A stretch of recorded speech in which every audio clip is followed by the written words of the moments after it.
In sports, there are great performances, and then there are legendary ones. The kind of performances that stop feeling human, the kind that go beyond talent, beyond skill, and become something much bigger.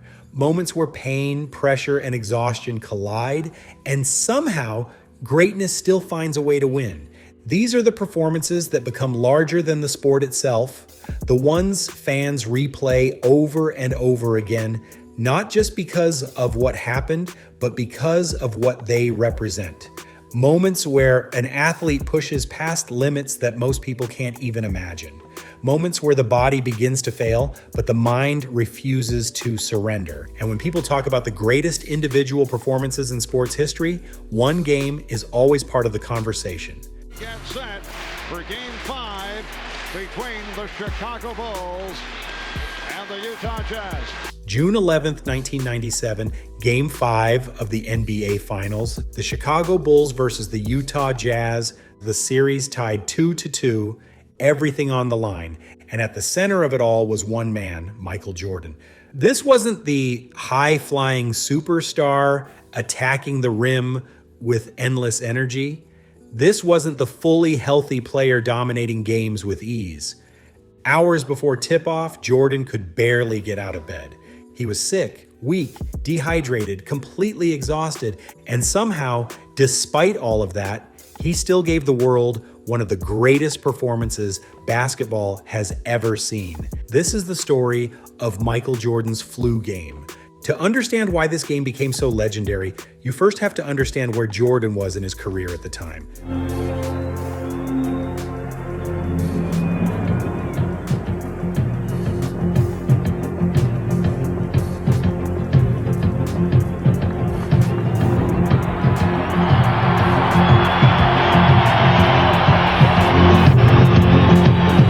By 1997, Michael Jordan wasn't just a basketball player anymore. He was a global icon.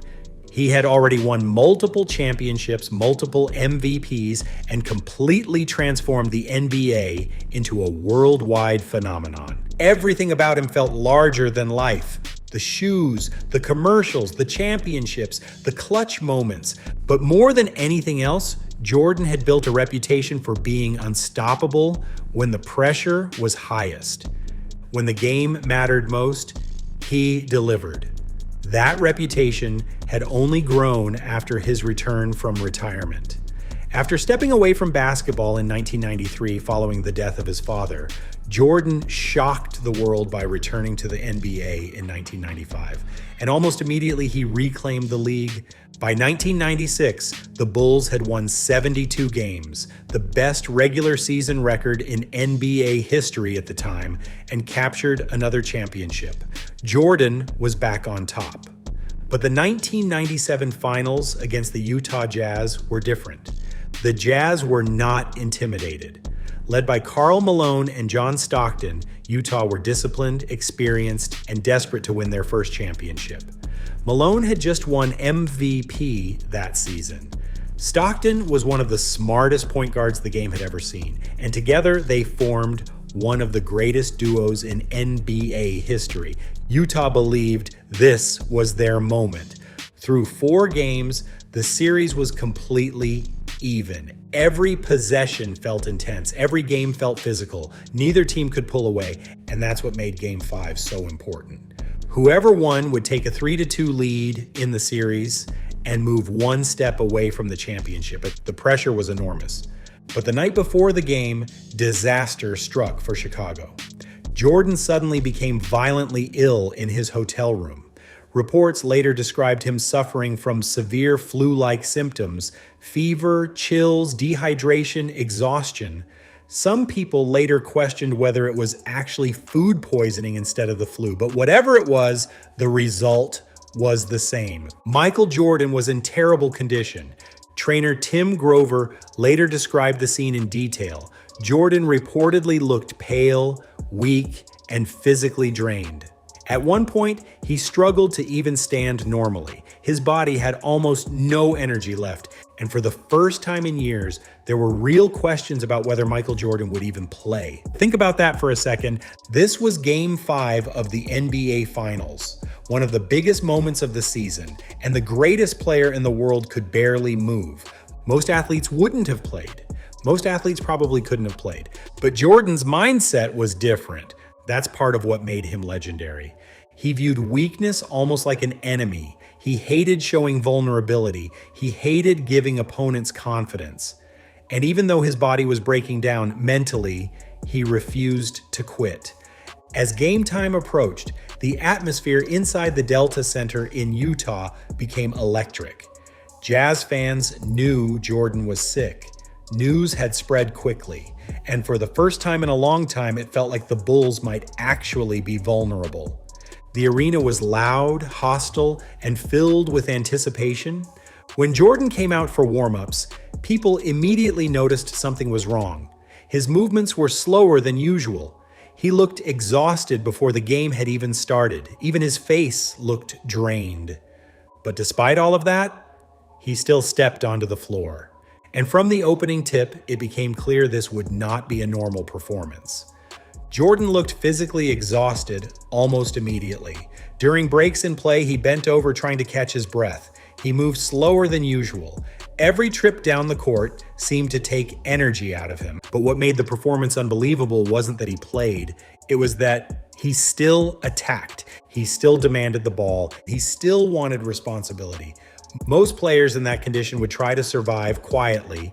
Jordan did the opposite. He kept shooting, kept driving, kept competing. The Jazz recognized his weakness early and tried to exploit it. They attacked aggressively, trying to force him to defend constantly and move as much as possible. Utah wanted to wear him down completely, and honestly, for stretches of the game, it looked like they might succeed. There were moments where Jordan looked completely empty physically. Moments where he seemed like he had nothing left. You could see him struggling between possessions, conserving whatever little energy remained. But then the game would tighten, and somehow he would respond again. That's what separated Jordan from everyone else. His pain tolerance, his competitiveness, his refusal to mentally surrender. Every time Chicago needed a basket, he found a way to deliver one. A pull-up jumper, a tough layup, a defensive play. Somehow, through pure willpower, he kept the Bulls alive. By halftime, Jordan already looked exhausted beyond belief. Sweat poured off him constantly. His body language showed how much pain he was in. Yet mentally, he remained locked into the game. That mental toughness became the defining part of the performance. Because physically, his body was screaming at him to stop. But mentally, he refused. As the second half began, the intensity increased even more. The Jazz crowd got louder with every Chicago mistake. Karl Malone continued attacking inside. Stockton controlled the tempo. Utah sensed that this was their opportunity to finally break through against Jordan. But every time momentum seemed ready to swing fully toward Utah, Jordan responded. And the more exhausted he became, the more dramatic every basket felt. Every jump shot looked difficult. Every movement looked painful. But somehow, they kept going in. By the fourth quarter, the game had become something bigger than basketball. It was no longer just about tactics or talent. It had become about survival. Jordan looked completely drained. At times, he could barely jog back on defense. But somehow, when the moment demanded it most, he still delivered. Then came the defining stretch of the game. Late in the fourth quarter, with the score tight and the championship pressure at its peak, Jordan hit one huge shot after another. And then came the moment everyone remembers. 10 on the shot clock. Pippen backing Hornacek. Here's Jordan. Yes! Michael Jordan from straight away. With under a minute remaining, Jordan received the ball beyond the three-point line. Despite being exhausted, despite barely having enough strength left to stand upright, he rose up and hit a massive three-pointer that gave Chicago the lead. The shot exploded through the arena. It wasn't just a basket. It was a statement, A reminder that even sick, weak, and physically broken down, Michael Jordan was still Michael Jordan. The Utah crowd fell silent, Bulls players erupted, and Jordan slowly ran back down the court, looking completely spent. When the final buzzer sounded, the Bulls had won the game 90-88. Michael Jordan finished with 38 points in one of the worst physical conditions of his life. Instantly, the performance became legendary, but maybe the most unforgettable image of the entire night came after the game ended. As the buzzer sounded, Jordan collapsed into Scottie Pippen's arms, completely exhausted, completely drained. Pippen literally had to hold him upright as they walked off the floor together. That image became iconic because it perfectly captured what the flu game represented. Not perfection, not dominance, but resilience, pain, exhaustion, pressure, and still finding a way to win. That's why the flu game became bigger than basketball itself, because almost every athlete can perform when everything feels good. But legends perform when everything is going wrong.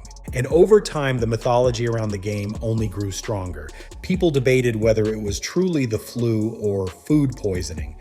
Stories emerged about suspicious late-night pizza deliveries to Jordan's hotel room. I ordered a pizza, and then the door rang, and by then everybody knew what room Michael's was in because we had already been there for a while. And I open up the door, and there's literally 5 guys standing out there to deliver a pizza. All right.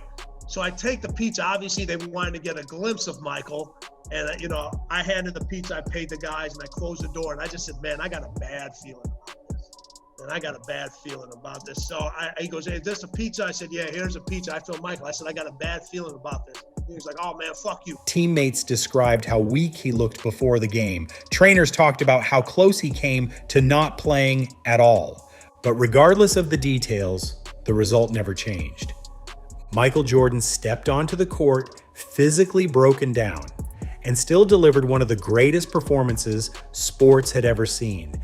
And moments like that are why so many people still consider him the greatest basketball player of all time. And nearly 3 decades later, people still talk about it like it happened yesterday. Because some moments never fade, and some legends never need to be explained. If you enjoyed this video, make sure to like, subscribe, and let me know in the comments where you rank Michael Jordan's flu game among the greatest performances in sports history.